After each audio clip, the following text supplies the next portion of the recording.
After Japan's overwhelming victory over the Beiyang fleet in the Yellow Sea back in 1894, its navy didn't just gain dominance, it announced to the whole world that Japan had officially become a major maritime power in Asia. From that point on, Japan didn't hesitate. They pushed deeper into northeast China, looking to expand their influence. But things got complicated real quick when they ran into another giant empire with similar ambitions, Russia. Russia, at that time, had a strong network of supporters in Europe. France and Germany, in particular, were backing the Russians hard. That put Japan in a tight spot. They weren't quite ready yet for a full-scale showdown.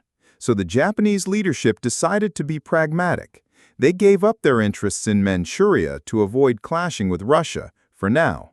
Instead, they chose to tighten their grip on Korea and use that breathing room to seriously modernize their military. Japan also made a bold move on the diplomatic front. They sought out a strategic partnership with Great Britain. Why? Because they were already thinking long-term. They knew a war with Russia was coming, sooner or later. And sure enough, in 1902, Japan and Britain signed the Anglo-Japanese alliance. This was a game-changer. According to the terms of this alliance, if Russia ever went to war with Japan and any other country like France or Germany tried to jump in to help Russia, Britain would immediately side with Japan. That basically tied Russia's hands up. There was no way they could count on backup from their usual friends anymore. And for Japan, this was the green light they'd been waiting for. With Britain backing them indirectly, Japan now felt confident to go head-to-head with the Russian Empire. On February 6, 1904, Japan cut off diplomatic ties with Russia. Just 2 days later, without any formal declaration of war, Japan launched a surprise naval attack. The opening salvo of what would become one of the most brutal wars of the early 20th century had just been fired. And it all started with a bold move on Port Arthur, called Lushan by the Chinese, a strategic Russian naval base located on the southern tip of the Liaodong Peninsula in Manchuria. At the time, Port Arthur was no ordinary harbor. The Russians had spent years turning it into a fortress. It had thick coastal defenses, heavy artillery batteries, and was home to some of Russia's most powerful warships. The man leading the Japanese Navy was Admiral Togo Heihashiro. His mission? Cripple the Russian Pacific Fleet before they could fully respond.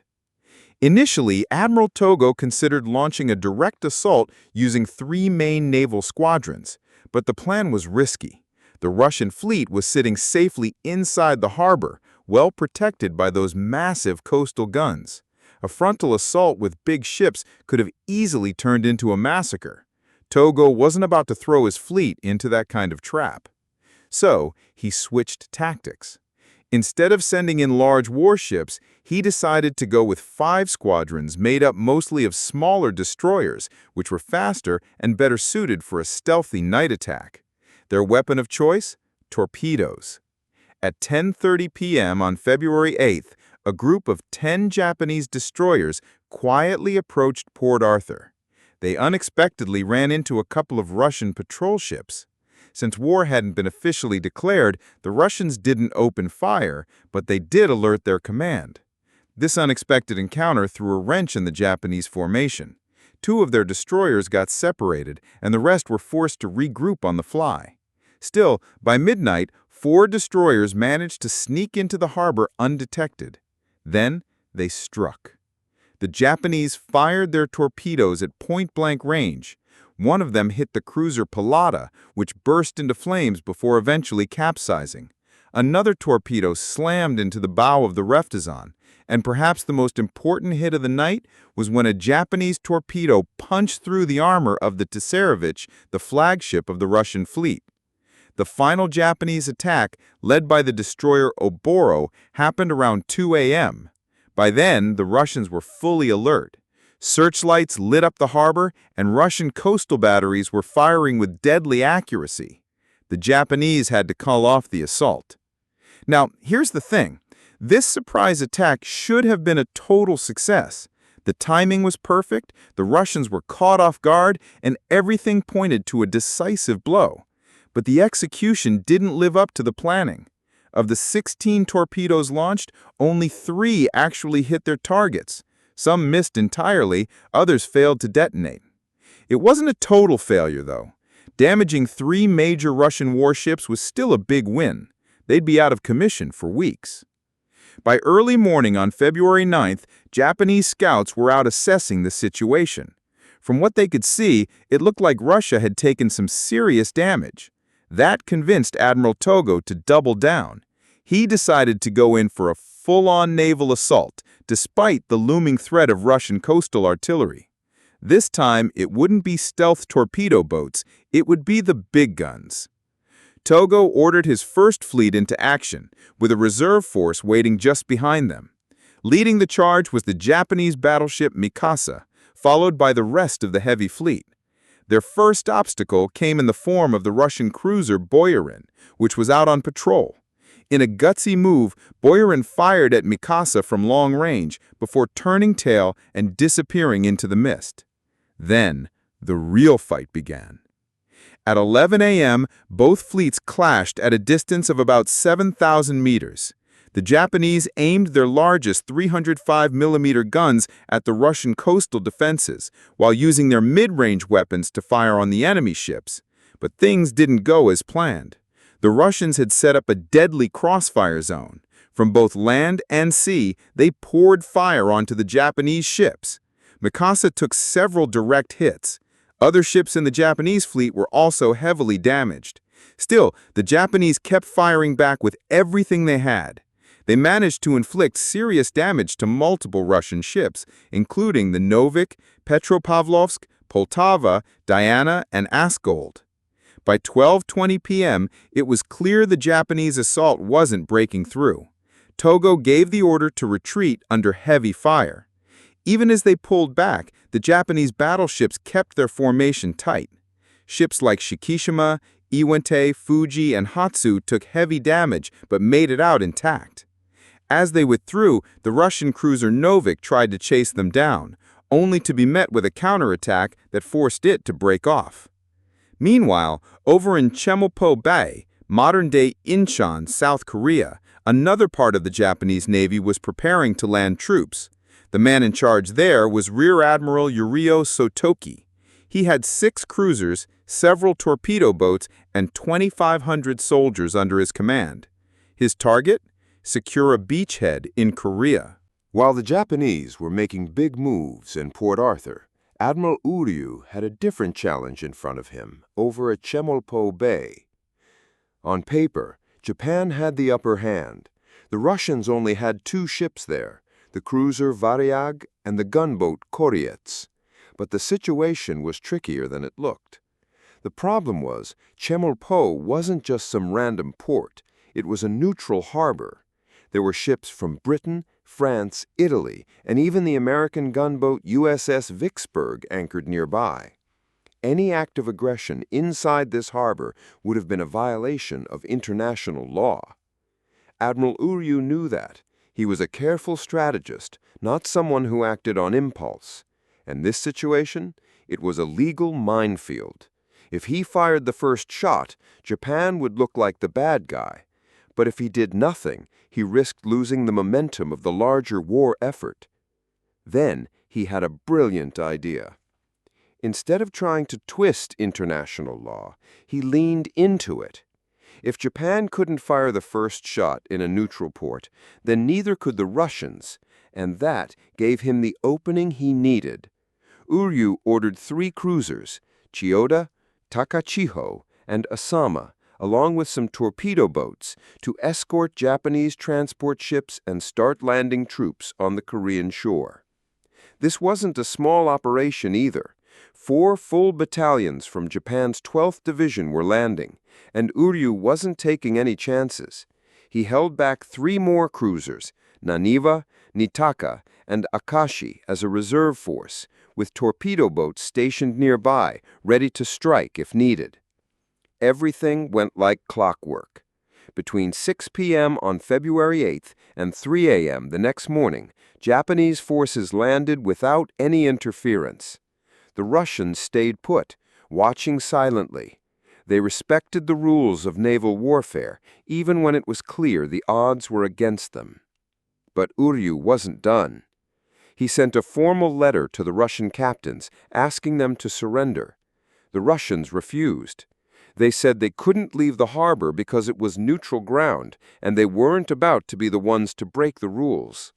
Foreign captains from the other nations present even pleaded with them to consider surrender. It was clear who had the upper hand.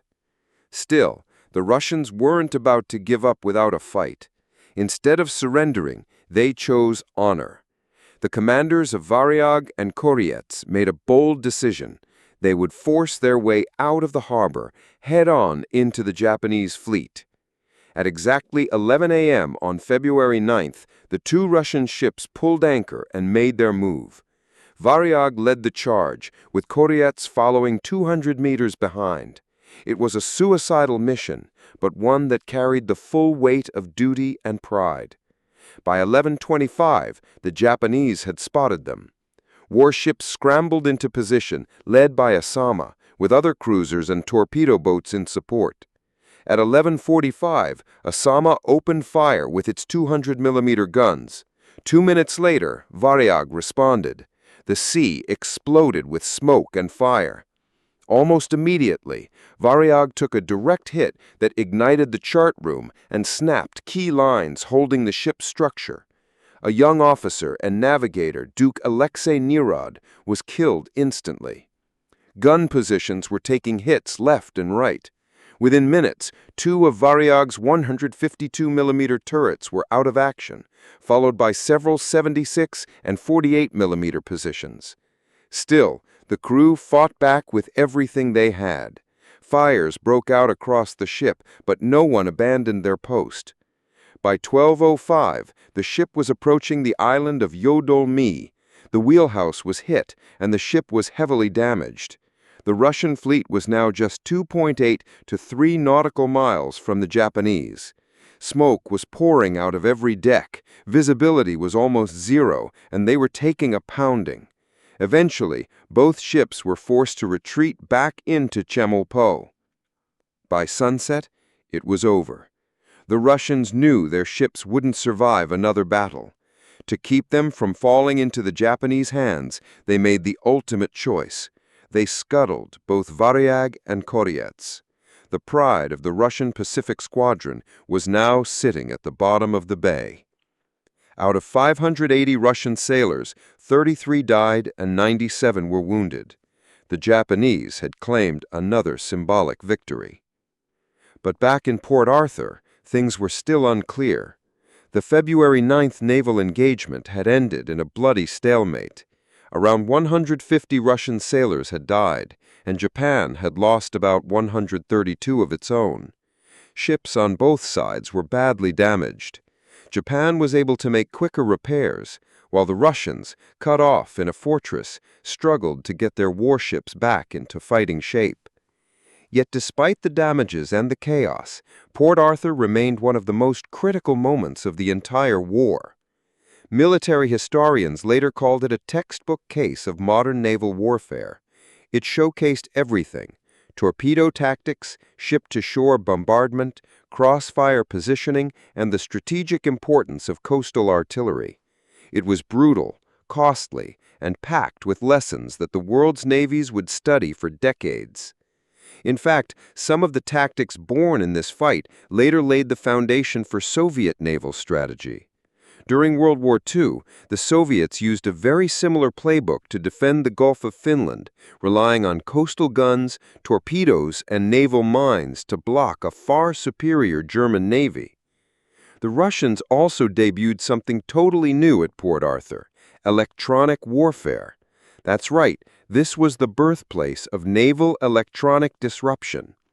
Russian engineers managed to jam the Japanese radio systems, throwing off their targeting and coordination during the battle. It was crude, but revolutionary. Oh, and let's not forget the introduction of a brand new weapon, the mortar.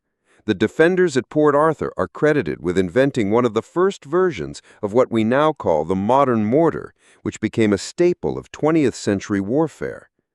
Japan had hoped for a swift victory, And while they didn't get it outright, they certainly earned the world's respect. The official declaration of war between Japan and Russia wouldn't even come until the next day, February 10, 1904. But by then, the opening blows had already landed. And with it, a new kind of warfare had arrived.